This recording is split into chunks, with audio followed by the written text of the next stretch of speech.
대한민국 뉴스들에 대한 공정한 시선, 법률 시사 토크 이슈 프리즘. 안녕하세요, 전혜원입니다. 그럼 지난 한 주간 있었던 이슈들부터 만나보겠습니다.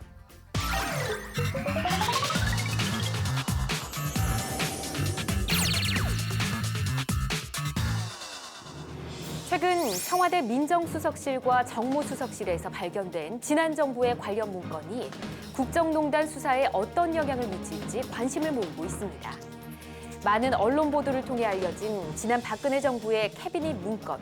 얼마 전에는 민정수석실에서 발견된 문건이 특검에 의해 삼성 이재용 부회장의 재판 자료로 제출되며 국정농단 수사에 영향을 줄 수 있을지 사회적 관심이 집중되고 있는데요. 하지만 문건 공개 자체에 대한 적법성 여부가 세간의 도마 위에 오른 탓에 한동안 증거 채택에 관한 여부 또한 적지 않은 논쟁거리가 될 것으로 보입니다.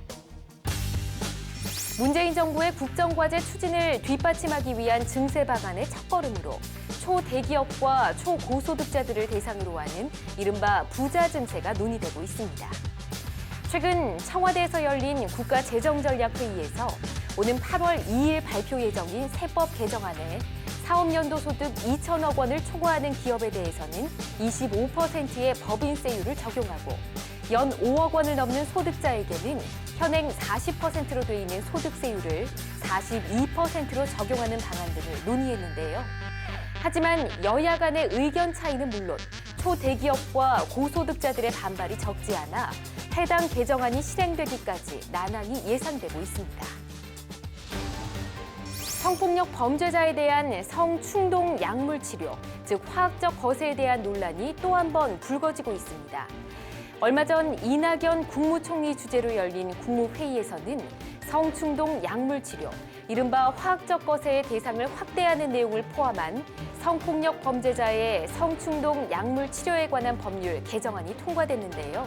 보다 자세한 이야기는 잠시 후 두 분의 변호사와 이야기 나눠보겠습니다.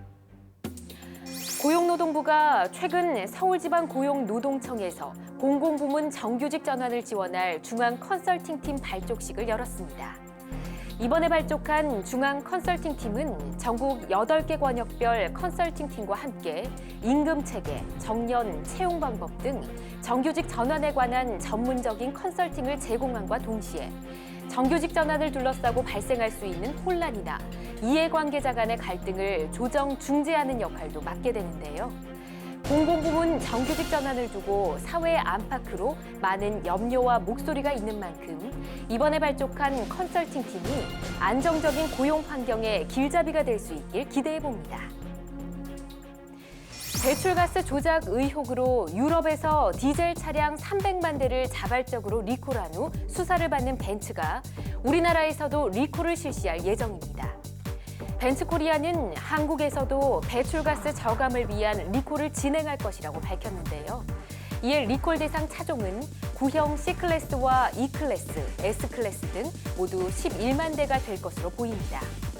이는 유럽에서 벤츠 자동차의 배출가스 조작 의혹에 대해 수사 중인 데다가 환경부는 국내에 수입된 벤츠 차량에 대해 사전 조사를 시작했고 다음 달에는 국립환경과학원 교통환경연구소의 조작 여부 검사 계획을 앞두고 이루어진 것이라 눈치 보기식 리콜이라는 비판을 면하기 어려워 보입니다.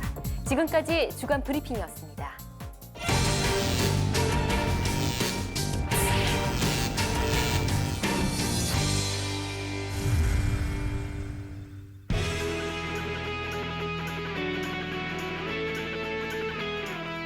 변호사 두 분과 함께 대한민국의 이슈를 쫓아가 봅니다. 변호사 추격대에 오늘도 두 분의 변호사 모셨습니다. 안녕하세요. 반갑습니다. 안녕하세요. 네, 안녕하세요. 고윤기 변호사입니다.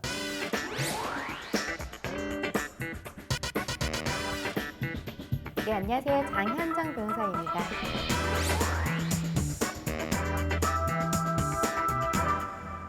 네, 두 분 오늘 잘 부탁드리겠습니다. 네, 부탁드립니다. 예. 최근 법무연수원이 2016 범죄 백서라는 것을 발간했는데요. 매년 있었던 범죄에 대해 정리하는 연례 보고서라고 하더라고요. 근데 여기에 보면 다른 범죄들은 발생률이 좀 감소하는 추세인데 성폭력이 10년 사이에 무려 117%나 증가했다고 합니다. 수법도 좀 다양화되고 잔인화됐다고 하는데 최근에 국무회의에서 이 화학적 거세에 대한 법률 개정안이 이에 따라 통과됐다고 합니다. 이 내용을 좀 자세히 들어보고 싶은데요, 고 변호사님. 네, 정확히 표현은 아까 주간 브리핑에서 잠깐 말씀하신 것처럼 네. 성폭력 범죄자의 성충동 약물 치료에 관한 법률이 개정안이 국무회의에서 통과가 됐습니다. 이 내용이 화학적 거세라는 대상, 그러니까 성폭력 범죄자의 대상을 확대하는 내용이 포함되어 있거든요. 그래서 네. 약간 논란이 되고 있는데 왜 논란이 되냐면 일단 재범을 막기 위해서 필요한 조치라는 입장이랑 인권 침해 그리고 이중 처벌이라는 점에서 반대하는 입장이 대립하고 있습니다. 네. 그러면 화학적 거세를 하게 되는 대상이 어떻게 기준이 될까요? 기본적으로 모든 성폭력 범죄자가 대상이 되는 건 아니고요. 예. 그중에 정신과 전문의의 진단을 받은 경우에만 해당됩니다. 그렇군요. 성폭력 범죄자의 성충동에 대한 약물 치료가 위법한 내용은 아닌가 보네요. 이렇게 또 조치가 취해지는 거 보면요. 예, 이와 관련해서 헌법재판소 결정이 있었습니다. 예. 2005년 12월에 있었는데요. 당시에 그 재판관 수 6대 3으로 합헌 결정이 있었습니다. 근데 문제가 된 조항이 이 법률 4조 1항이었습니다. 어떤 내용이길래 문제가 됐나요? 이 성폭력 범죄자의 성충동 약물 치료에 관한 법률 4조 1항을 보면요. 네. 성폭력 범죄를 저지른 성도착증 환자로 재범 위험성이 있다고 인정되는 19세 이상 범죄자에게 검사가 약물 치료 명령을 법원에 청구할 수 있다라고 규정되어 있습니다. 네. 당시 헌법재판소는 약물 치료가 대상자 자신을 위한 치료로 한시적이고 치료 중단할 경우에 네. 그 호르몬 생성 억제가 돼서 회복이 가능하다는 점에서 치매의 최소성이 인정된다고 해서 합헌 결정을 했습니다. 그렇군요. 2015년 12월에 이 화학적 거세가 합헌 결정이 됐다. 사실 합헌이 된 지 얼마 되지는 않았습니다. 네. 근데 그 이후에 성충동 약물 치료 판결이 내려진 사례가 있었는지도 궁금해지는데요. 약물 치료 판결이 내려진 사례가 있는데요. 네. 한국에서 성폭력 범죄자에 대한 약물 치료 판결이 내려진 건 지난해 2월에 타이주 성폭행범 김모 씨에 대해서 내려진 판결입니다. 네. 당시 대전지법 형사부는 김 씨를 상대로 네. 징역 17년에 더해서요 성충동 약물치료 7년형을 선고를 했습니다. 네, 그렇군요. 네. 그러면 합헌 결정이 나고 나서 얼마 안 있어서 또 이런 판례가 네. 나온 거네요. 판결이 있었습니다. 네. 그렇군요. 어떤 과정을 거쳐서 판결이 이루어지게 되나요? 성충동 약물 치료의 경우에도 다른 일반 형사 사건의 구형과 판결의 과정처럼 이루어지긴 하지만요. 검사의 약물 치료 명령 청구가 우선 있어야 되고요. 그다음에 판사의 최종 선고로 이루어지긴 합니다.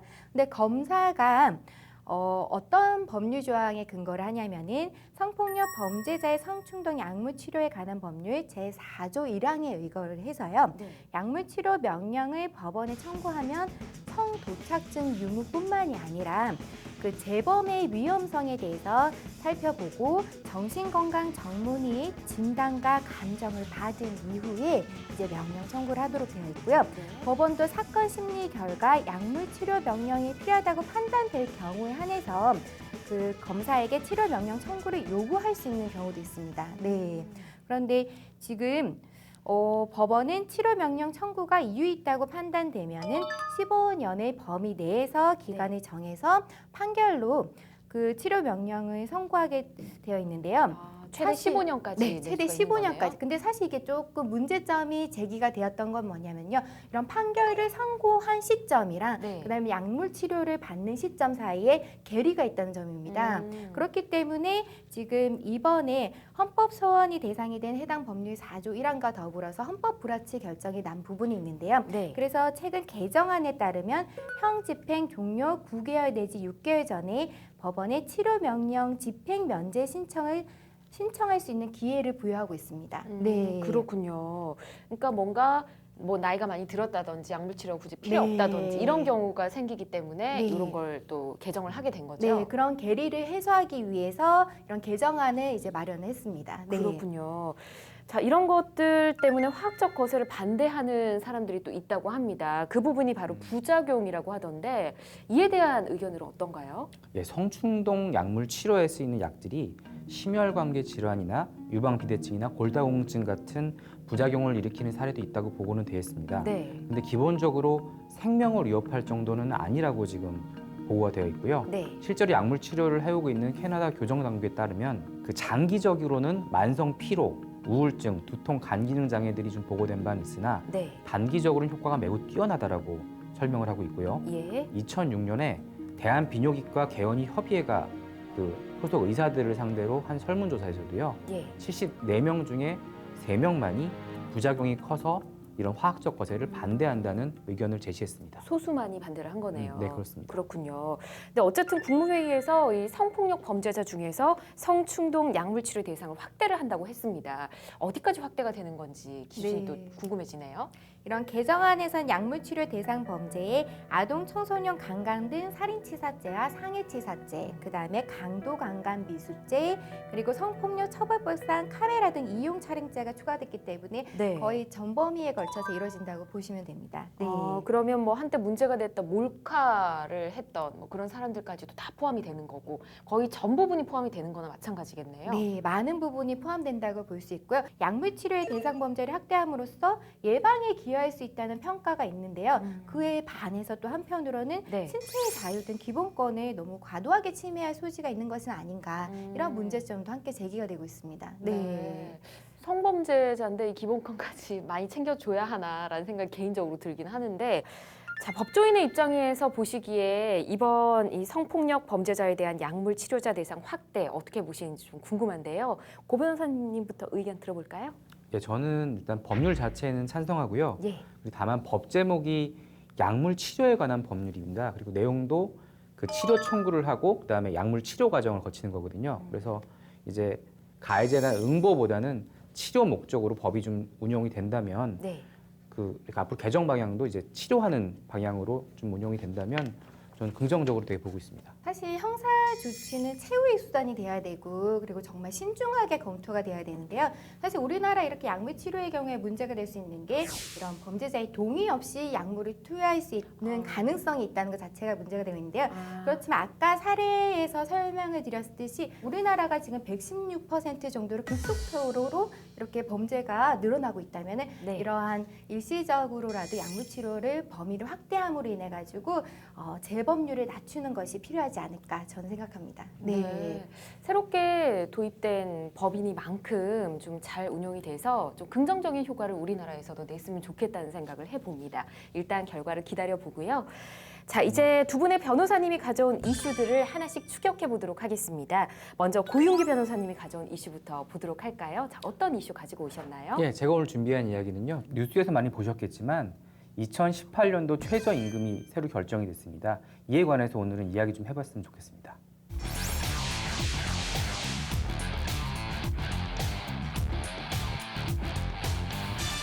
네, 요즘 최저임금에 관한 뉴스들 많이 접하고 계실 겁니다. 아마 문재인 대통령의 핵심 공약 중 하나였던 2020년까지 최저임금 10,000원 시대를 만들겠다라는 게 출발점이 아니었나 싶은데 처음에는 뭐 최저임금이 인상이 된다고 하면 노동자들은 반길 것이고 뭐 기업들은 좀 반발을 하지 않을까 이런 생각이었는데 단순히 이렇게만 생각할 문제는 아니었던 것 같아요. 어떻게 보면 지금 가장 문제가 되고 있는 부분이 최저임금이 이렇게 지속적으로 인상이 됐을 때 대기업은 물론이고 명세상인 자영업자, 중소기업들이 이걸 감당할 수 있는가 하는 문제입니다. 그렇죠. 그리고 그런 문제가 나오다 보니까 상승폭을 어떻게 할 것인지 이 상승폭에 따라서 어느 이제 직군까지 뭐 감당을 할 수 있을 것인지까지 좀 문제가 되고 있습니다. 이번에 결정된 2018년의 최저임금 인상 폭이 정말 파격적이었잖아요. 두 자릿수. 네, 그렇습니다. 과거 5년간의 자료를 살펴보면요. 예.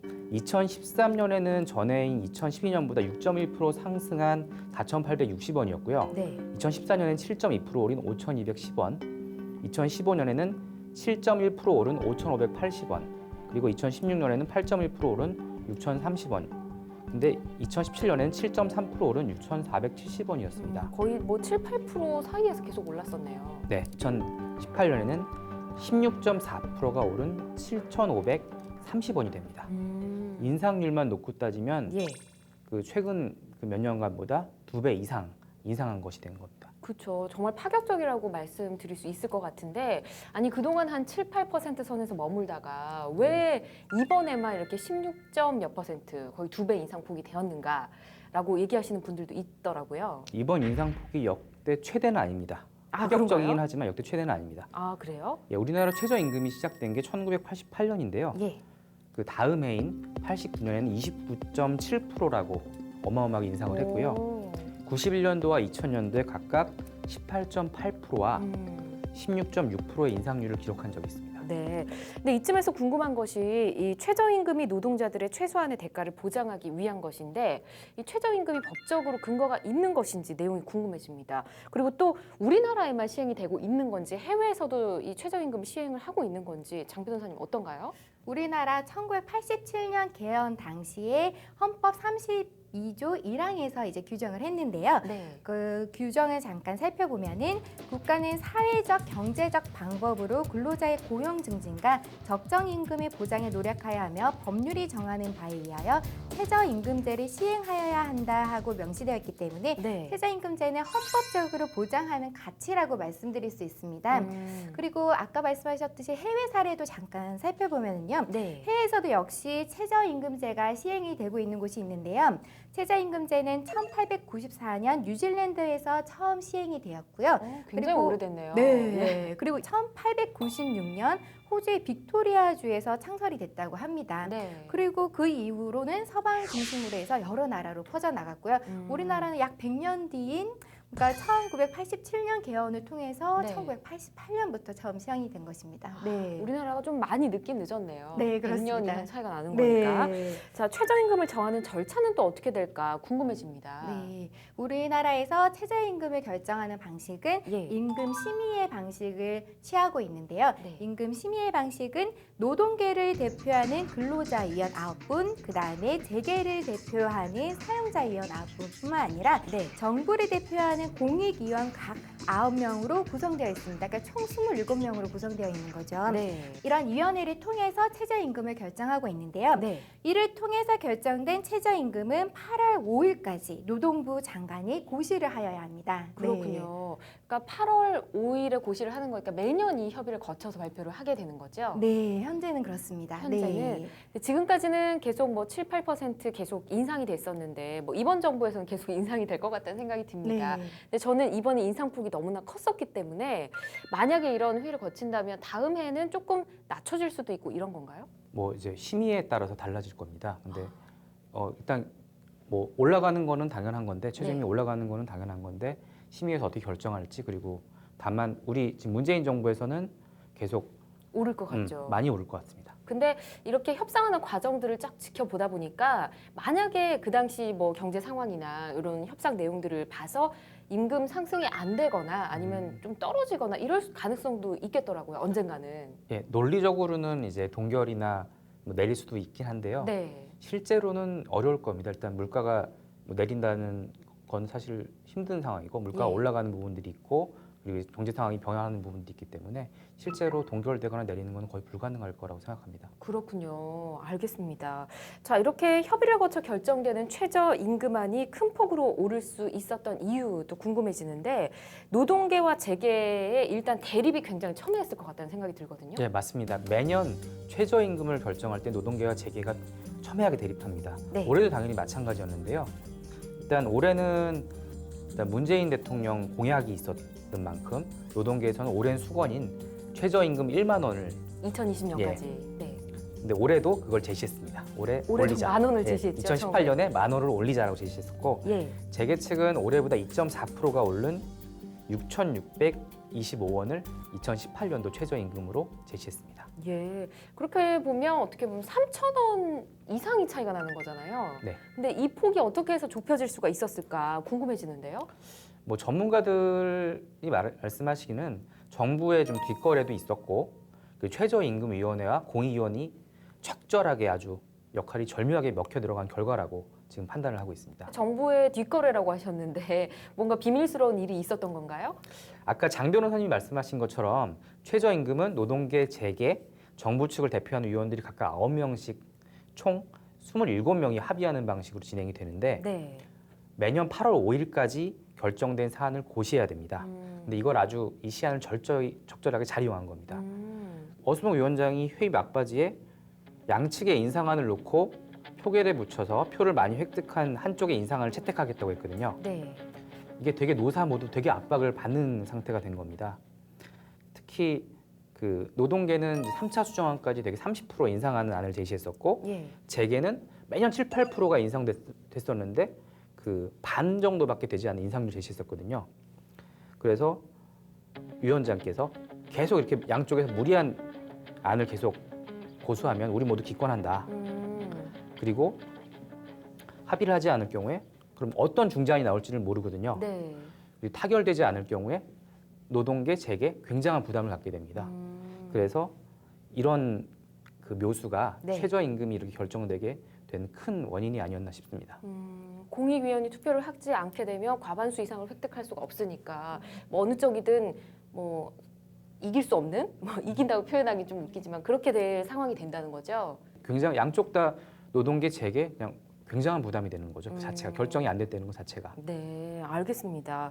그렇다면 이 지금 고 변호사님이 물밑거래, 정보의 물밑거래 네. 말씀해 주셨는데 구체적으로 어떤 내용인가요? 16.4%가 오른다 하면은 가장 큰 걱정이 뭐냐면은 네. 사용자 측에서는 그럼 이렇게 오른 임금을 누가 부담해 주냐? 맞아요. 바로 이 문제거든요. 네. 그런데 이 부분에 대해서 정부가 8% 부분을 보조를 해주겠다.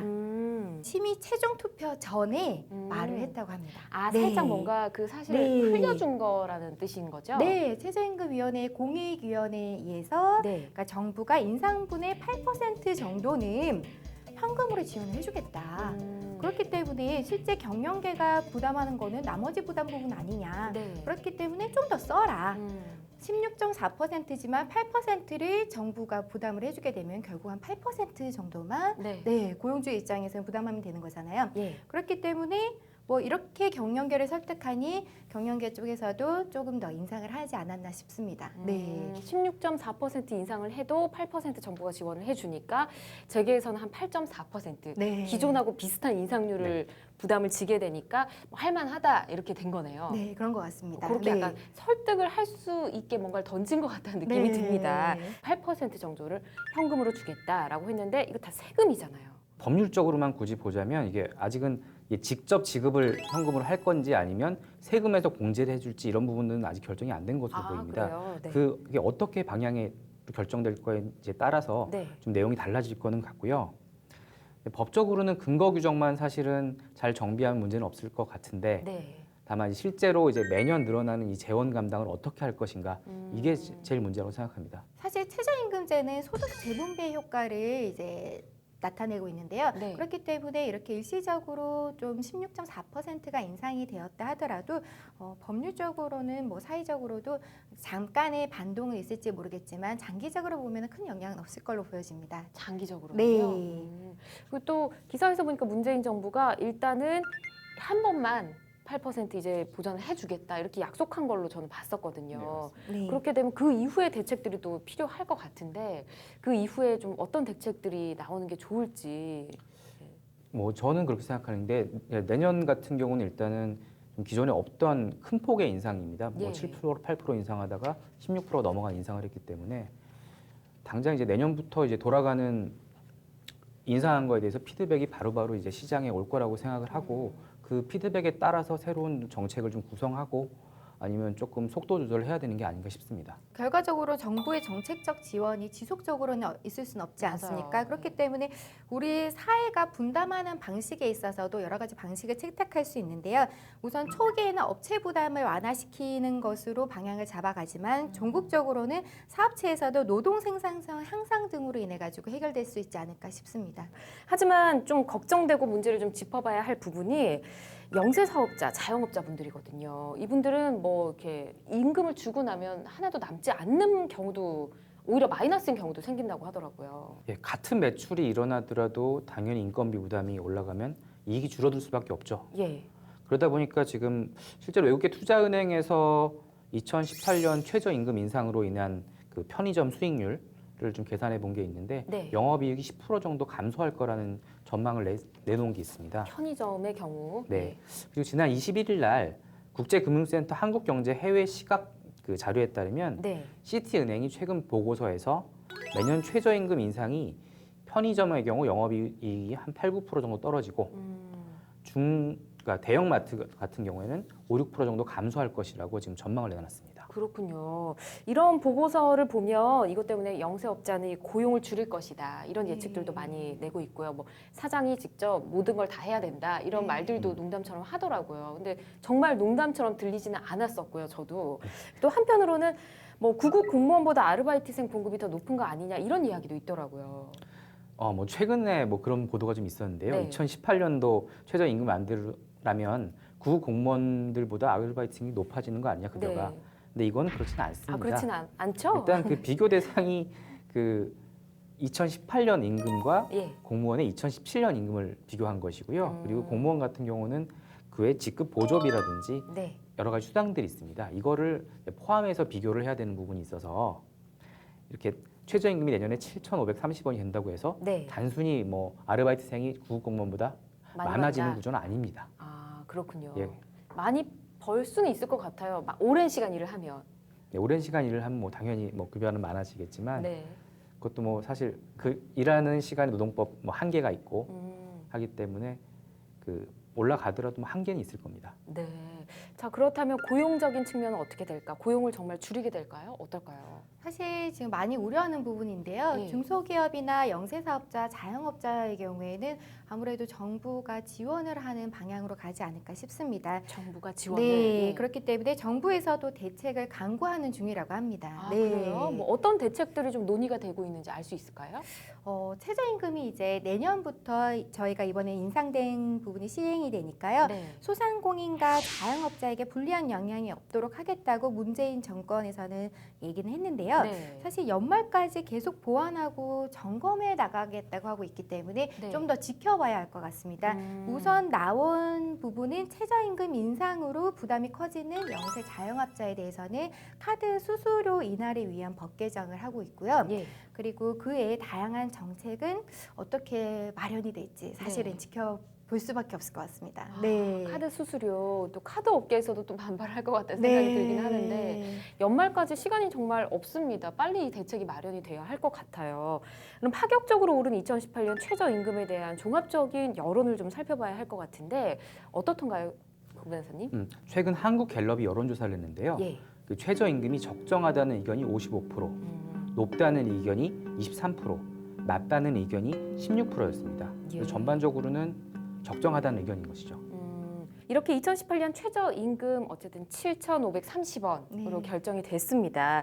만약 이 최저임금을 지키지 않을 경우에 처벌을 받게 되는 거죠? 네, 그렇습니다. 예. 만약 최저임금액보다 적은 금액을 지급할 경우에는 3년 이하의 징역 또는 2천만 원 이하의 벌금이 부과됩니다. 또 최저임금액 등 최저임금 내용을 고지하지 아니할 경우에도 100만 원 이하의 과태료가 부과될 수 있습니다. 그렇군요. 우리나라에서는 이 최저임금을 고용주가 잘 지켜주지 않는 경우도 좀 적발이 되고 있잖아요. 그게 또 네. 문제가 되고 있는 걸로 알고 있는데 어떤 이유 때문에 또 잘 안 챙겨주는 걸까요?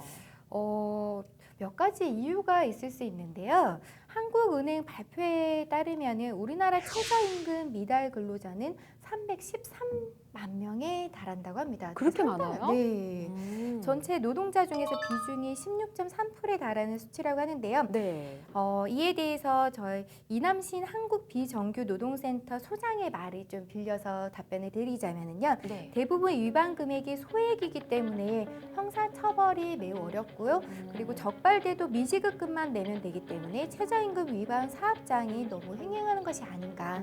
네, 이런 문제점을 지적하고 있습니다. 그렇군요. 사실 이 법을 잘 지키는가에 대해서 관리 감독도 중요한데요. 네.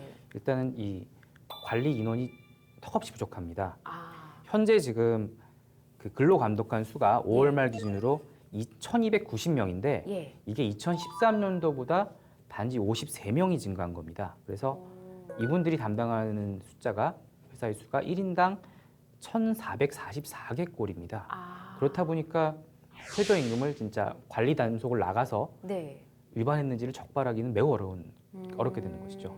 한 명이 거의 1,500개 매달 임금을 다 체크를 해야 된다는 거네요. 쉽지 않을 것 같긴 합니다. 네.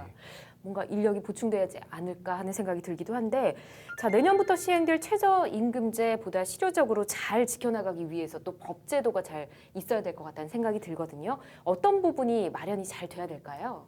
최저임금이 당연히 오르는 것은 사실은 뭐 당연한 것이고요. 예. 그러다 보니까 최저임금을 어떻게 정하는가가 제일 문제인데 네. 우리 최저임금법 4조를 보시면 최저임금을 사업의 종류별로 이제 구분해서 정할 수 있도록 근거 규정이 있습니다. 사업별로 뭐 최저임금 좀 기준을 다르게 한다는 네. 거죠. 근데 운영을 실제로 그렇게 하고 있지는 않거든요. 예. 실제로 미국이나 일본 같은 경우는 미국은 주마다 이제 최저임금이 좀 다르고 그리고 일본 같은 경우도 지역별로 그리고 사업장별로 좀 다른 최저임금을 실시하고 그렇군요. 있습니다. 예. 그래서 업종별, 지역별 그리고 그 노동의 뭐 강도별로 네. 최저임금이 좀 달리 판단이 좀 되어야 되지 않는가 하는 네. 그게 제 견해입니다. 그리고 최저임금과 관련해서 문재인 정부에서는 2020년 기준으로 1만 원 시대를 열겠다고 했는데요. 네. 사실 국민이 이제 행복하게 생활을 하기 위해서 필요한 금액과 관련해서는 네. 최저 1만 원 정도가 저는 적정하지 않는가 하는 개인적인 의견을 가지고 있습니다. 네. 하지만 우리 사회가 이렇게 한 걸음 나아가기 위해서는 지탱할 수 있는 지속 가능한 수준의 임금 결정을 해야 되기 때문에 이 부분에 대해서는 앞으로도 꾸준한 논의와 그다음에 노력을 통해 가지고 결정이 되었으면 좋겠습니다. 네. 세금을 좀 더 걷겠다. 뭐 고소득자 아니면 법인세 좀 걷겠다는 이야기도 나오고 있더라고요. 이 부분에 대해서 또 그 세금을 내야 되는 당사자로 해당이 된다면 불만을 표시할 수 있을 것 같은데 요거에 대해서 어떻게 생각하시는지 의견 잠깐 들어볼까요? 네, 지금 부자 증세에 대해서 다시 논의가 이루어지고 있잖아요. 네. 근데 사실 지금 부자 증세를 하는 부분에 있어서는 이제 법인들 22%에서 25% 정도를 인상한다는 부분이 있고요. 예. 그 다음에 이제 5억 원을 초과하는 부분의 소득에 대해서 이제 개인들에 대해서는 이제 40% 이상, 42% 정도를 부담한다는 내용인데요. 네. 사실 이러한 효과 자체는 소득의 재분배에 있어서는 큰 결과를 가져올 것 같고요. 그리고 과거에 이제 법인세의 경우에는 원래 25%에서 22%로 낮춰졌던 부분이었기 때문에 그렇군요. 다시 그 기준치 25%로 인상하는 부분에 있어서 당연히 법인들에 있어서는 안 좋은 얘기들을 할 수는 있지만은 네. 감당할 수 있는 수준이 아닌가 하는 생각은 들고 있습니다. 네. 네. 우리나라가 전반적으로 법인세가 좀 낮은 편이긴 하고요. 음, 근데 이제 과연 이게 기업의 경쟁력을 위해서 어떤 게 오를지는 이제 그때그때 정책 판단으로 봐야 될 것 같습니다. 지금 현 정부는 올리는 것이 옳다고 보고 있는 것이고요. 예. 이게 파급 효과가 어떻게 갈지는 뭐 지금 당장은 예측은 뭐 정확한 예측은 어렵겠지만 일단 옳다고 판단하는 정책이라면 좀 믿고 따라주는 것도 좀 필요하지 않을까 싶습니다. 네. 법인세 같은 경우 그런데 이제 소득세 개인 사업자 같은 경우는 지금 최고세율이 한 42%, 40%인가요? 40%. 40%. 네. 근데 이제 5억 원 이상 초과 수입자에 대해서는 42%로 올려보자라는 이야기가 나오고 있는 거잖아요. 네. 근데 이 퍼센테이지가 40%로 올라간 지도 얼마 안 된 걸로 알고 있거든요. 이에 대한 반발도 만만치가 않을 것 같은데 이 부분은 어떻게 보시는지요? 일단 뭐 소득의 재분배 관점에서 이제 세수를 확충하는 방법에 대해서는 뭐 여러 가지 방법이 있겠지만 네. 그 5억 원 이상 됐다고 해서 5억 원에 대해서 40%를 가져가는 게 아니거든요. 예. 넘어간 부분에 대해서 세금이 그만큼 부과가 되는 거기 때문에 네. 조금 장기적으로는 좀 구간세율을 좀 촘촘하게 만드는 것들에 대해서 저는 되게 찬성하는 편입니다. 그렇군요. 자, 최저임금 역대 최대폭 인상 논란 주제에 대해서 많은 이야기들 나눠봤고요. 마지막으로 두 분의 촌철살인 한마디 들어보도록 하겠습니다. 써주십시오. 네, 첫 번째 이슈에 대한 두 분의 촌철살인 한마디 보겠습니다. 먼저 고윤기 변호사님부터 볼까요? 저는 속도 조절이라고 썼습니다. 속도 조절. 예. 최저임금 제도라는 거는 누구 한쪽은 부담을 좀 져야 되는 제도이기 때문에 네. 이 부분에 대해서 우리가 내가 당연히 부담해야 해야 되는 부분이고 그리고 부담 기꺼이 할 수 있도록 이 사회적 합의가 도달될 수 있도록 좀 속도를 조절해 가면서 정책을 진행했으면 한다는 이야기입니다. 물건값이 뭐 100원씩 오르든 200원씩 오르든 자연스럽게 우리가 받아들일 수 있도록 그런 속도 조절이 필요하다라는 말씀을 해주셨고요. 장현정 변호사님은 갱상일로라는 사자성어를 썼습니다. 어떤 의미냐면 멀리 내다보려면 한층 더 올라가야 된다는 의미인데요. 좀 더 보다 긴 안목을 가지고 호흡을 맞춰가야 되는 것이 아닌가. 임금 상승과 관련해서는 저는 그런 의견을 가지고 있습니다. 만약에 2020년에 1만 원 최저임금 시대를 열려고 한다면 지금부터 조금씩 노사에 있어서도 상생을 하면서 이제 서로가 돕고 살아갈 수 있는 제도를 만들어 가야 될 것 같습니다. 네. 두 분 말씀처럼 우리 천천히 한 걸음씩 나아갔으면 좋겠습니다. 자, 첫 번째 이슈 마무리를 짓고요. 이제 두 번째 이슈 만나보겠습니다.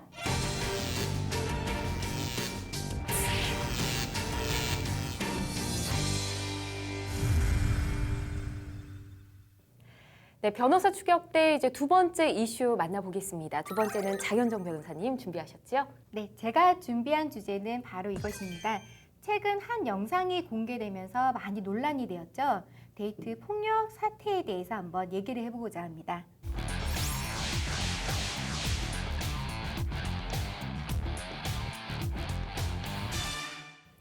네, 정말 사회적으로 끊이지 않는 범죄이자 이슈인 것 같습니다. 데이트 폭력, 장 변호사님 말씀하신 것처럼 인터넷을 통해서 저도 영상을 봤거든요. 그리고 뉴스들도 굉장히 많이 나와서 기사를 접하긴 했는데 구체적으로 어떤 내용이었죠?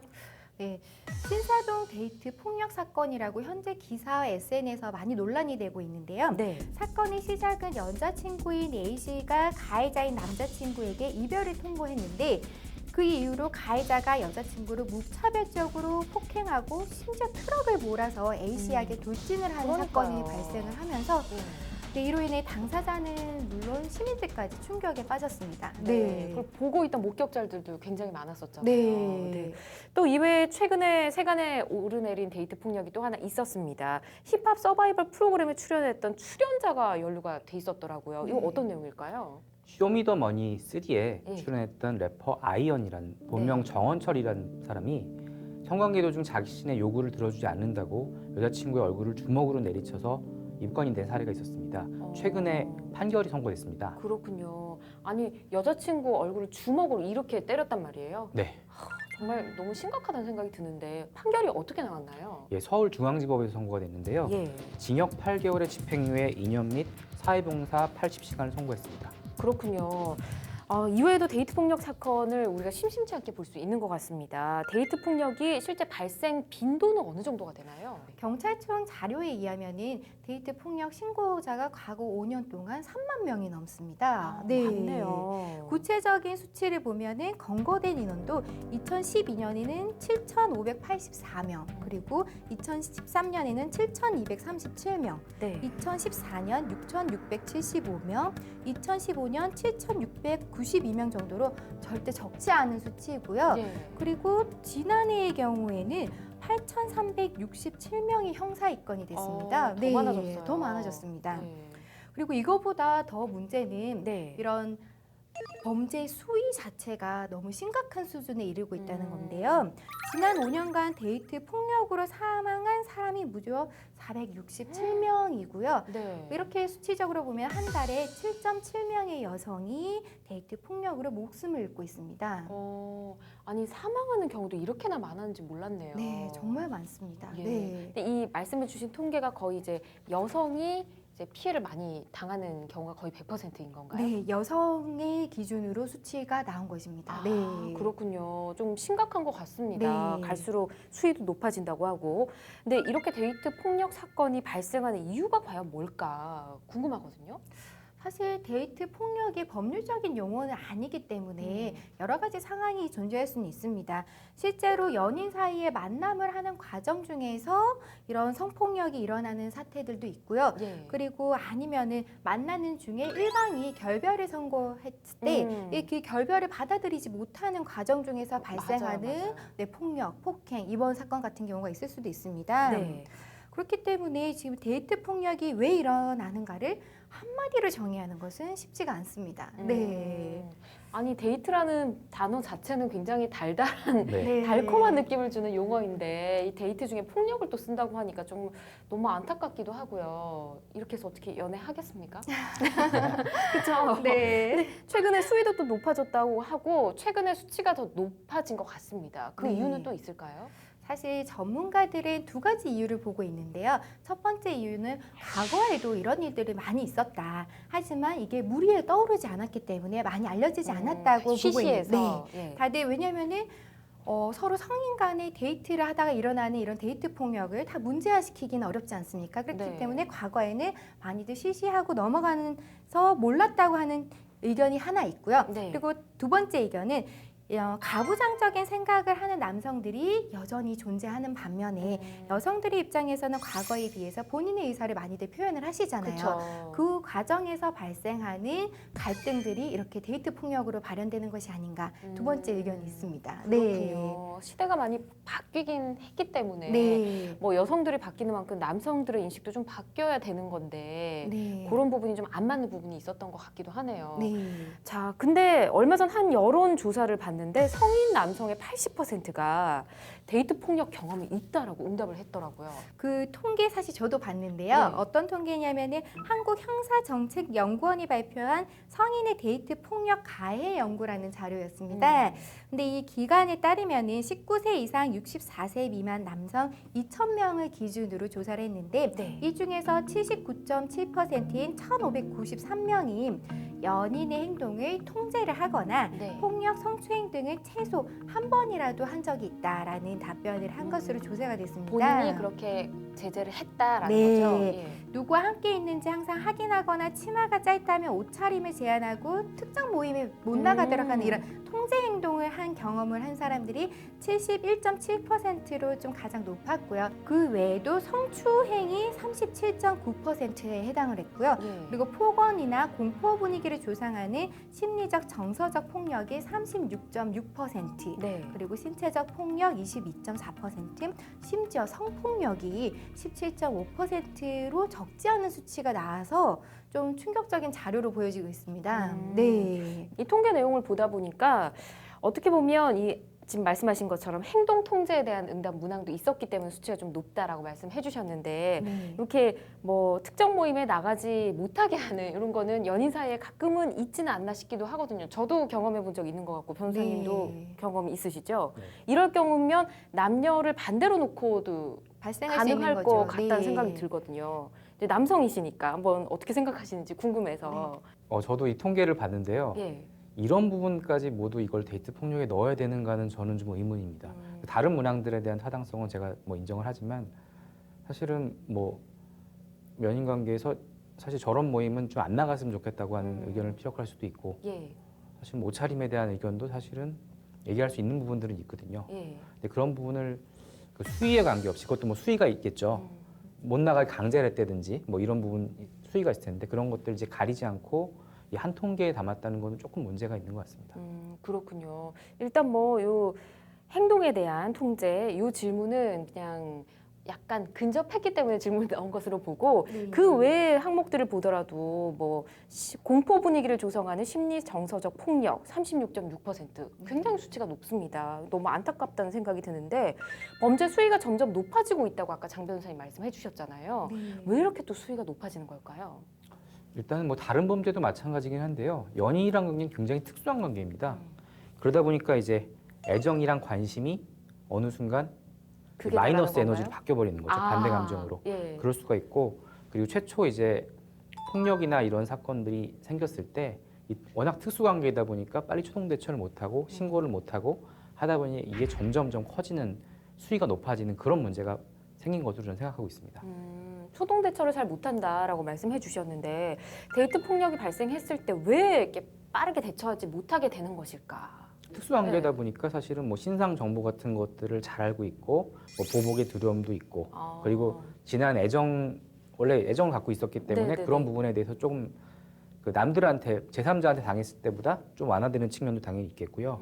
그리고 이제는 조금 심각성이 계속 인지가 되고 있는데 얼마 전까지만 해도 사실은 데이트 폭력이라는 게 심각성이 되게 낮았거든요. 드러나는 숫자가 되게 적었습니다. 그러다 보니까 뭐 사회도 좀 관대한 게 아니냐라는 비판도 있었고요. 예. 그래서 실제로 그 한국 여성의 전화라는 상담 기관에서 지난 10월에 발표한 자료를 보면 네. 데이트 폭력 피해자 188명 중에서 신고한 사람이 한 30명밖에 안 됩니다. 비율이 정말 낮네요. 왜 그러냐 예. 물어봤더니 연인 관계에서 친밀한 관계다 보니까 경찰 신고를 할 정도로는 피해가 크지 않았다고 본인이 생각을 했다. 그게 3명 중 1명꼴로 그런 예. 응답을 했다고 합니다. 뭐 예전에 뭐 부모님들이 부부싸움 하시거나 할 때 우리 남편이 술만 안 먹으면 착해요 이런 거랑 똑같은 건가요? 네, 그렇죠. 좀 이제 사태를 심각하게 받아들여야 될 시점이 있는데 이게 사실 뭐 애정 관계가 워낙 있다 보니까 처음에 심각하게 받아들이지 않고 좀 고쳐야 될 부분 고치지 못하는 그런 게 계속 수위를 높여가는 이런 문제가 있지 않을까 싶습니다. 고 변호사님 말씀을 조금 더 덧붙이자면 네. 데이트 폭력의 경우에는 재범률이 76%에 달합니다. 높네요. 그렇기 때문에 한 번 연인에게 폭행을 휘둘렀다면 다시 예. 폭행을 휘두를 가능성이 매우 높은 편인 건데요. 예. 그렇기 때문에 피해자의 경우에는 이렇게 피해를 입은 즉시 초기에 경찰에 이제 신고를 하셔가지고 그 대응을 하셔야 되고요. 네. 만약 좀 더 넓게 본다면은 가해자의 경우에도 이제 피해자가 이렇게 신고를 해줌으로 인해 가지고 초창기의 법 집행과 처벌을 통해서 더 큰 범죄자가 되지 않도록 막아줄 수 있는 길이 될 수도 있습니다. 네. 근데 또 한편으로는 이런 생각도 들어요. 그 신고하는 걸 좀 악용하는 사람도 있을 것 같다는 생각이 들긴 하거든요. 뭐 그냥 단순하게 다툰 건데 경찰에 신고를 한다든지. 그런 인식이 충분히 있을 수도 있는데요. 네. 그런 부분에 있어서는 충분한 수사 과정을 통해서 걸러낼 수 있지 않을까 싶습니다. 네. 그렇군요. 자, 그러면 초동 대처를 잘 해서 이렇게 경찰에 신고를 하고 데이트 폭력을 좀 막기 위한 처벌도 받아야 될 것 같거든요. 어떤 네. 처벌이 있을까요? 이에 대해서는 굉장히 논란이 많습니다. 논란이 우리나라 많아요? 데이트 폭력 처벌이 솜방망이 처벌이 아니냐 이런 의견이 지배적인데요. 왜요? 그런 이유가 우리나라의 데이트 폭력에 관한 법 규정이 거의 굉장히 미비한 상태로 볼 수 있습니다. 네. 그래서 최근에 지속적으로 이게 문제가 되다 보니까요. 네. 이제서야 경찰이 119 신고센터에도 데이트 폭력 코드를 추가를 했고요. 그리고 데이트 폭력 가해자에 대해서도 설사 피해가 경미하다 하더라도 서면 경고장을 발부하는 등 적극적으로 나서고 있습니다. 아, 그렇군요. 네. 근데 사실 이렇다 하더라도 경찰에게는 데이트 폭력 피해자하고 가해자를 분리할 수 있는 권한은 없습니다. 근데 이와 다르게 가정폭력 방지 및 피해자 보호 등에 관한 법률이 있는데요. 네. 이 법률은 가해자와 피해자를 분리할 수 있는데 다만 이 가정폭력 방지법은 가족관계에 있는 경우에만 적용을 할 수 있기 때문에 네. 이러한 데이트 폭력의 경우에는 적용할 수 없는 문제점이 또 있습니다. 그래서 그래서 이렇게 데이트 폭력 범죄가 발생을 한다 하더라도 네. 폭력의 정도에 따라서 폭행죄 등이 적용이 되거나 아니면은 이제 물건이 파손된 경우에는 재물손괴죄가 적용된다. 그렇죠. 뭐 이 정도 선이고요. 네. 그리고 스토킹으로 신고를 한다고 해도 가해자에게 10만 원 이하의 범칙금만 부과되는 것이 다입니다. 아니, 이야기를 나누다 보니까 이 데이트 폭력을 당하고도 빨리 그 초동 대처를 못하는 이유 중에 하나가 신고를 하는 게 두려움. 뭐 내 남친이니까 뭐 이번만 그러고 안 그럴 거야 이런 마음도 있겠지만 보복에 대한 두려움이 있을 거라고 아까 말씀을 해주셨잖아요. 근데 이걸 대처할 수 있는 법적인 제도가 없나요? 뭐 사실은 뭐 접근금지 가처분이라든지 이런 여러 네. 가지 제도가 있긴 있는데 이게 신속하게 사실은 이루어지기는 조금 어려운 부분이 있습니다. 아, 그래요? 그래서 아까 장 변호사님이 그 가정 폭력에 대해서 그 임시적으로 분리하는 제도를 도입해야 되는 거 아니냐고 말씀해 주신 거고 네. 그런 부분들이 조금 빨리빨리 제도로 정착된다면 그 뭐 폭력 자체가 없어지지는 않을 겁니다. 그렇지만 이 폭력에 의해서 2차, 3차 피해가 되는 것들은 좀 빠른 시일 내에 방지할 수 있는 걸 할 수 있지 않을까. 그게 제 생각입니다. 그렇군요. 그럼 현행 법은 어떻게 돼 있는 건가요? 접근금지 가처분이라든지 이런 거를 활용할 수는 없는 건가요? 활용은 가능하지만 아까도 말씀드렸듯이 네. 경찰이 조사 과정에서 피해자하고 가해자가 왔는데 바로 격리 조치를 하고 싶지만 그런 권한이 없습니다. 그렇기 때문에 가정폭력 방지법을 통해 가지고 네. 바로 격리를 할 수 있는 임시 조치들을 마련할 수 있는 방안이 모색돼야 된다는 것입니다. 사실 과거에는 이렇게 데이트 폭력에 대해서 연인 간의 애정 다툼으로 보고 심각하게 인식을 못했는데요. 최근 5년간에 467명의 여성이 데이트 폭력으로 사망하고 네. 이런 수치가 점점적으로 늘어나다 보니까 국가적으로도 이제 이거에 대해서 개입을 해야 되는 것이 아닌가 이런 문제점이 제기되고 있고 그런 임시 조치하고 피해자 보호 방안에 대해서는 좀 다른 법률에 있는 근접한 유사 법률을 좀 도용을 해야 되는 것이 아닌가 네. 함께 논의를 해볼 필요성이 있다는 겁니다. 네. 정부가 이에 대한 필요성 인지를 하고 있지요. 네, 인지를 하고 있고 사실 우리나라도 지난해 2월에 경찰이 가해자를 격리할 수 있는 이런 조치를 담은 임시 조치를 담은 데이트 폭력 범죄 처벌 등에 관한 특례 법안이 사실 발의는 됐는데요. 네. 국회의 법제사법위원회에서 심의조차 못한 채 19대 국회 종료와 함께 폐기가 됐었습니다. 그래요. 네, 그래서 최근 문재인 정부가 이제 100대 국정과제를 발표했지 않습니까? 네. 이런 국정과제 발표 속에는 데이트 폭력뿐만 아니라 디지털 성폭력 등에 대한 처벌과 피해자 보호 근거를 마련하기 위한 네. 젠더 폭력 방지 기본법, 아직 가칭이긴 한데요. 네. 이런 제정을 추진하기로 했다고 합니다. 그렇기 때문에 앞으로 지금 상황보다는 개선이 되지 않을까 싶습니다. 네. 그렇군요. 미래 사회를 위해서 필요한 조치들을 지금 이야기를 꺼내려고 하는 것 같습니다. 정부가 이렇게 발표를 했으면 뭐 일선 기관들에서도 뭔가 움직임이 있었을 것 같은데요. 네. 그래서 지난 24일부터 경찰이 데이트 폭력, 성매매 등 여성 폭력을 근절하기 위해서 10월 31일까지 여성폭력 근절 특별 추진 기간을 지정하고 100일 동안 전국적인 집중 단속에 나선다고 합니다. 그럼 지금 그 기간 중에 있는 거네요, 저희가. 네, 그렇습니다. 아, 네. 알겠습니다. 자, 지금까지 정말 사랑이라고 부를 수 없는 범죄, 데이트 폭력에 관해서 이야기를 나눠봤는데요. 두 분 또 법조인이시니까 이 데이트 폭력을 뿌리 뽑기 위해서 뭔가 평소 생각하신 것들이 있을 것 같은데요. 장 변호사님 먼저 들어볼까요? 사실 저는 가정폭력 이제 방지법상의 보호제도를 이런 데이트 폭력에도 도입해야 되는 것이 아닌가 저는 그런 의견을 제시하고 싶은데요. 사실 가정폭력과 데이트 폭력의 경우에서는 가해자와 피해자를 신속하게 분리하고 그 임시 조치와 피해자 보호를 할 필요성이 존재합니다. 그리고 가정폭력과 이제 데이트 폭력의 경우에도 성질상의 큰 차이가 존재하지 않는다고 볼 수 있는 게 서로 친밀한 관계에서 발생한 문제점이기 때문에 이 부분이 이제 드러내기가 어려운 문제점도 있습니다. 그렇기 때문에 피해자 보호에 있어서 좀 국가적으로 조치를 취해줘야 되는 것이 아닌가. 네.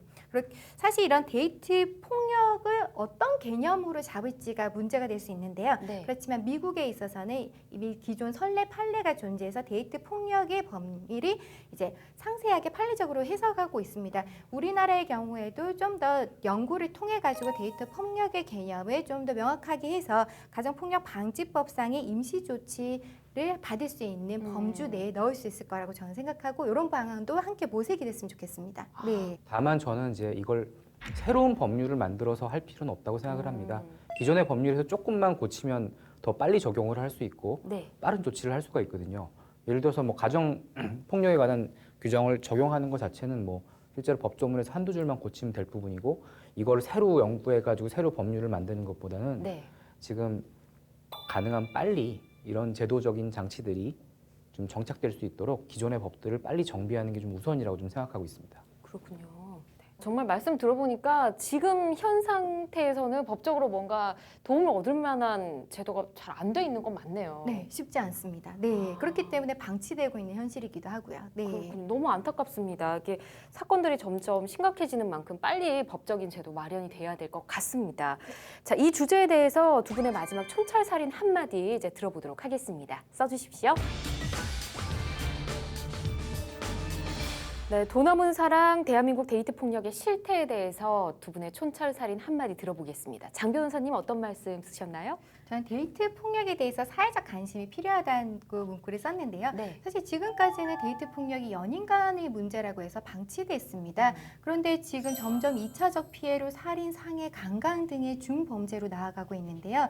이런 부분에 대해서는 사실 우리가 연인 간의 문제를 치부할 것이 아니라 국가기관에서 적극적으로 나서서 피해자가 신고할 수 있도록 홍보를 하고 피해자 신고를 이제 도와줄 수 있는 절차를 마련해야 될 것 같습니다. 왜냐하면 이번에 발생한 신당동 데이트 폭력 사건에 대해서도 수많은 비방의 댓글들이 달리면서 피해자가 힘들어하는 사태를 겪었는데요. 더 이상 이러한 문제점들이 생기지 않도록 국가기관, 그리고 수사기관, 학교기관, 그리고 지자체에서 함께 해결해야 될 문제로 보여집니다. 네, 모두가 함께 힘을 써서 관심을 가져야 될 것 같습니다. 자, 고 변호사님은 어떤 내용 쓰셨나요? 저도 인식 변화 관련된 것인데요. 아픈 사랑은 사랑이 아니다라는 말로 대신하려고 합니다. 사실은 그 연인이기 때문에 참고 내가 연인을 사랑으로 변화시킬 수 있다고 믿는데요. 저는 사실은 제 개인적인 생각인데 사람은 안 변한다고 생각합니다. 그래서 그 아프게 사랑하지 마시고 필요하면 적절하게 국가기관의 그 도움을 받으시고 그리고 앞으로 이런 인식 제고가 계속 좀 되어야 사실은 피해자가 줄 겁니다. 아픈데도 참고 있으면 결국은 피해는 본인이 받게 되는 것이기 때문에 이런 점을 좀 잘 생각을 하셨으면 좋겠습니다. 네, 맞는 말씀이네요. 정말 혹시라도 지금 뭐 데이트 폭력 피해를 입고 계신 분들이 있다면 그 아픈 사랑은 사랑이 아닙니다. 얼른 탈출하시길 바라겠습니다. 자, 두 분과 함께 두 번째 이슈까지 마무리를 지어봤습니다. 오늘 함께 해주신 두 분 고맙습니다. 감사합니다. 감사합니다. 네. 네, 법률적인 시선을 통한 원칙적인 시사 분석, 법률 시사 토크 이슈 프리즘. 오늘 준비한 순서는 여기까지입니다. 다음 시간에도 대한민국 이슈와 함께 냉정한 시선으로 다시 돌아오겠습니다. 함께해 주신 여러분 고맙습니다.